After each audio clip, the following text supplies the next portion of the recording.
a fundraiser who's been at this work for 16 years, with Open Doors with Brother Andrew, working in Southeast Asia, and also a local NGO, and also with Greenpeace Southeast Asia. And it's amazing how certain things just resonate with us when we hear them. Some of the questions will be common, but I have a few questions. I hope the questions I picked are the ones that are on your mind. So we're expecting at least a very informative back and forth here as I interview Miss Noime Lumapas.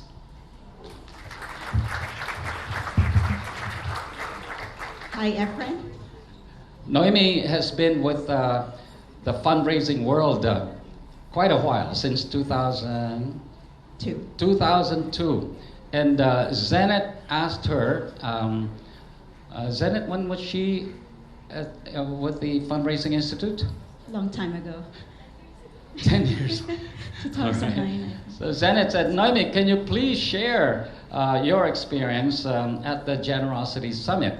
So Noime, having looked at the principles from Gary's presentation and having talked about the reality down on ground level, grassroots level, what do we do? What can we use?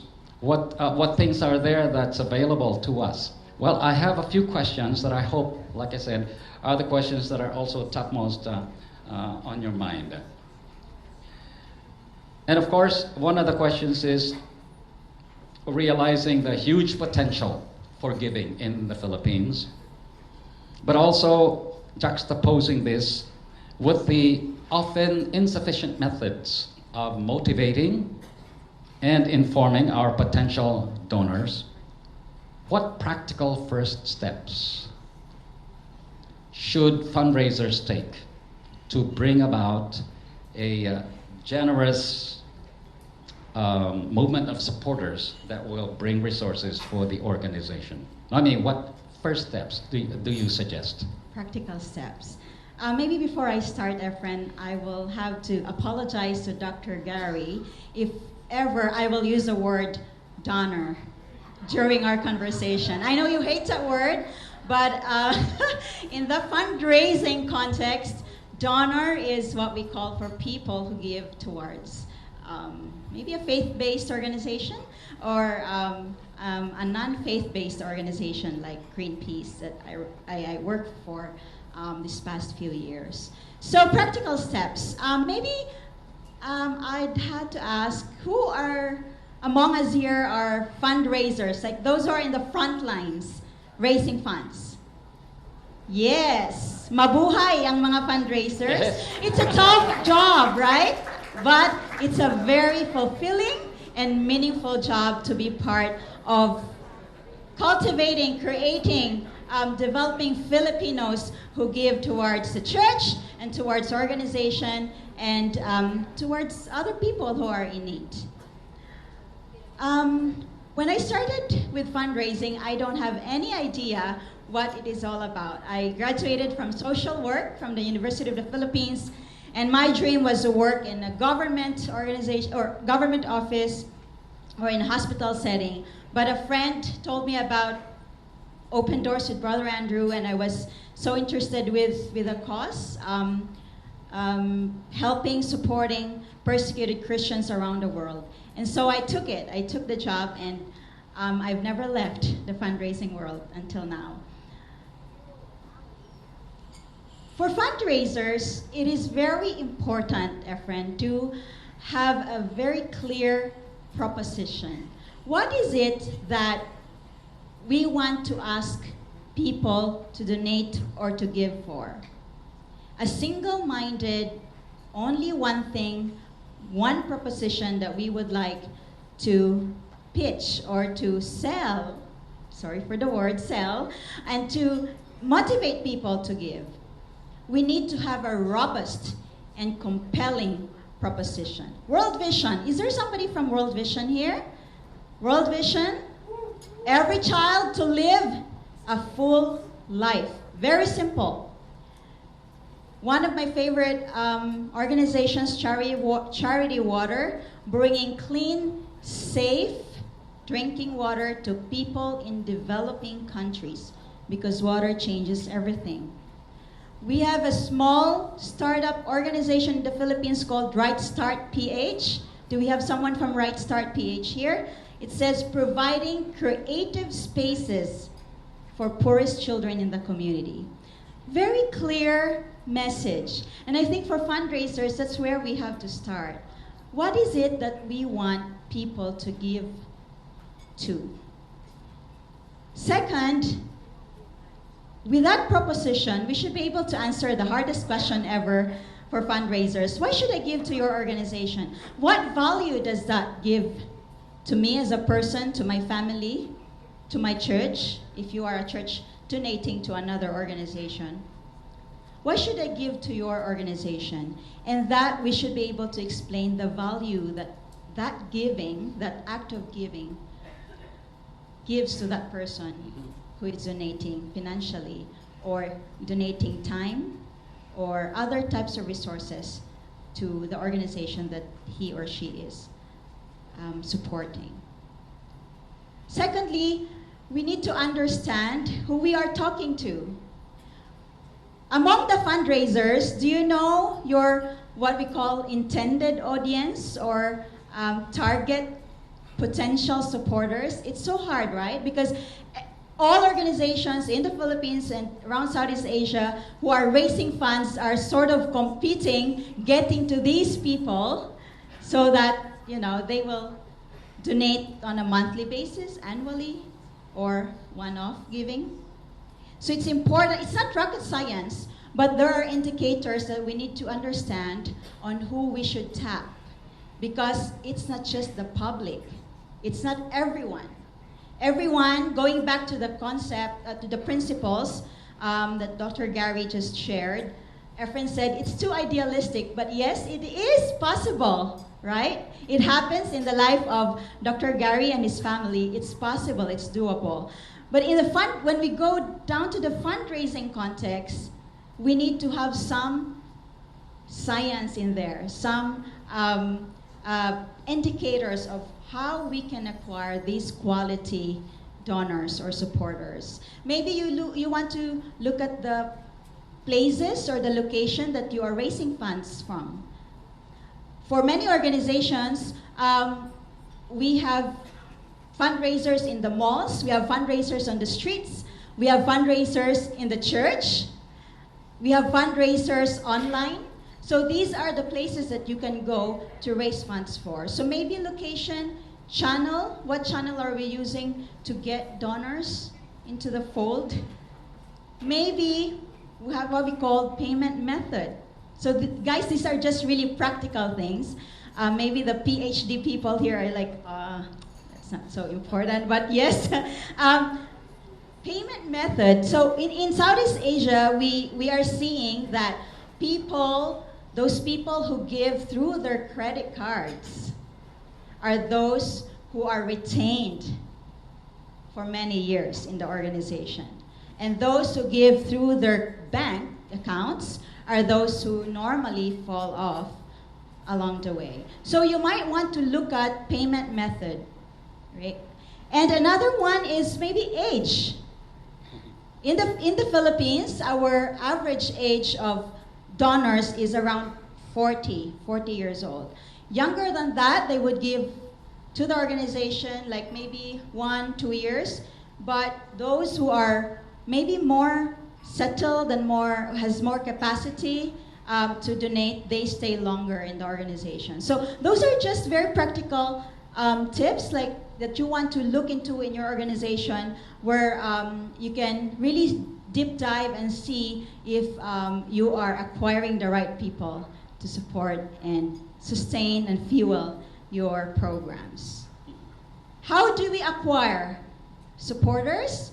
Many ways. We have face-to-face fundraising. Those people who approach you in the mall and ask you for donation. You will see them from big organizations, UNICEF, World Vision, UNHCR. These are face-to-face fundraisers. Please be kind to them. They have a very difficult job. So if you have time, just talk to them, listen to them, even if you will not donate at that point. Maybe your first encounter will not be that successful for them, but for you, you've learned something. So just listen what they have to say to you. We also have what we call tele-fundraising. We use the telephone to acquire donors. How do we do that? So we have campaigns online, like maybe for Greenpeace, we have petitions. Maybe for other organizations, you have different campaigns. So we acquire your names, of course, with your with their permission, and we call them on the phone. It's also very it's a bit challenging channel. At the moment, we only have very low. We call it agree rate of people who agree to donate. So that's one thing that we haven't cracked on yet. Online conversion, we use the web to convert donors for monthly donation. Major gifts, foundations, legacies, corporate partnership. So these are different, we call it acquisition channels that we do in the Philippines and Southeast Asia. Sorry, that was quite long. Practical first steps. Are they doable as far as you're concerned? I see some people nodding. Some people not sure what to say because these things can be easy for some, but not for everybody. But the challenge will be to see what fits. Ano yung swak? Maybe you should have a SWAC summit here someplace. Noime, acquiring donors, acquiring supporters, acquiring partners, and generous givers may be a challenge. But what some people are saying is that keeping them interested and engaged is even more challenging. Is that your experience? It is. Although it's cheaper to retain donors than to acquire donors. So a lot of people, a lot of organizations, especially the small ones, we focus a lot on acquiring people, getting them in, but after a few months, we kind of forget about them. So that's where engagement, donor engagement comes in. So basically it's just like, building, cultivating that relationship. So we've heard earlier about, or in the past, we've heard during the CSA cafes, we have transactional fundraising versus relationship fundraising. So basically just cultivating that relationship. And there are some techniques to do that. And one of those techniques is a simple donor journey, engagement journey, where you keep talking to your donors. And in my organization, we follow a very basic concept about talking or communicating to donors, the 4 R's. We have the right message to the right people, to the right segment of your donor base, sending that message at the right time, asking the right ask, using the right channel. So very, very simple. Could you go through those 4 R's again? Sure. Okay. So, what do we want our supporters to get out of donating from Greenpeace? For faith-based organization, it's really faith-based, right? I mean, it's the spiritual growth it's the joy of giving. If I talk outside the faith-based context, it's really the feeling that a donor gets from giving. It could be joy as well. It could be like I would feel proud if I've given to World Vision, that I'm a child sponsor. I would be proud if I would, donate to an organization that provides clean water for people in need of clean water. So in Greenpeace, we thought of how do these people feel in their experience with Greenpeace. So we found out that they want to feel appreciated, they want to feel needed, they want to feel proud, hopeful, and grateful. So the heart, we've learned that the heart really decides. It's the heart, right? whether we're giving to the Lord, it's the heart that matters. It's the same thing when we give to an organization. These donors decides based on what their heart say. And then their mind confirms that decision from the heart, and then their hand acts. So they give towards the organization. The right message, do you have the right message? Is it clear enough? Tell stories. Just like what Dr. Gary has told us, their journey as a family, their story. Don't be afraid to tell small stories of milestones, of victories. And send it at the right time. How many emails do you send in 1 month? So as basic as that, we need to look into how many communication touch points do we do in a month. Because in our table, there is Pastor Alex mentioned about donor fatigue. It happens in the church. And I'm quite surprised because donor fatigue is really, really, it's a reality in the fundraising, in the organization that raising funds, but also in the church there is donor fatigue. So when is the right time that we send this communication? The right ask. Do we always ask them for money? Of course not. We ask them to volunteer. We ask them to celebrate with us. We ask them to come and join an offline event. We ask them to tell their stories. We ask them to write a blog. We ask them to send their pictures to us, and we can show them on our webpage. So we can ask them a lot of things to further deepen their engagement, not just money. It's not all about money. It's about really engagement, deepening that engagement until that shared value that this person shared with your organization is really is married already. Yeah. And right channel. So most of the time we just send emails, but there are a lot of other channels that we can test.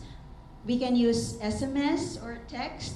You know, Filipinos love to text, and now WhatsApp and Messenger. And there are other tools that we can use to communicate to our donors. So very basic, 4 hours, remember that. Wow, okay. We've heard about acquiring new supporters, new generous givers. We've heard about keeping them engaged, retaining them, keeping them feeling good about their experience with us. So, but are there some tools that we can that our friends here can take away? What things can be used? What tools are there already available that they can start with? Data is very important for fundraising work. I would like to also really emphasize on how the church can use data. I'm sure the church, in my experience, is not into that data-driven programs yet. But in nonprofit organizations, data is really very important in creating our strategy, our tactics, our plans for fundraising. So capture the right data at the point of sign up, we say. So when you sign up a donor, get data.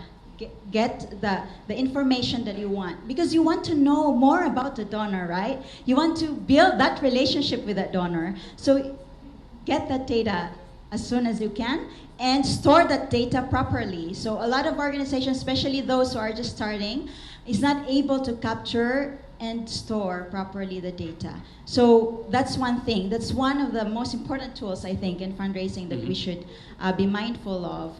And invest on a database. I know fundraising is costly, and many of us, I'm also fundraising for my church in the past, we always rely on relationship, like we talk, and I haven't, I'm going for a mission trip, and then I will write a letter. And that works, but sometimes it doesn't. So it is important that for organizations that really want to cultivate relationship, we need to get to know our donors, and that only happens if we have a robust working database. So, because that's where that's where you get your analysis or your understanding of why do my donors leave the organization after 3 months? During the honeymoon period, they didn't like staying up to 4 months. Why? So your data will tell you that maybe during these 3 months you were not talking to them, or you were talking to them too much. You sent so many emails, like 4 emails. It's like a love letter you sent to your girlfriend or boyfriend, like weekly. Imagine. So that's very important that you get to know through your numbers, reports. Evaluate your content.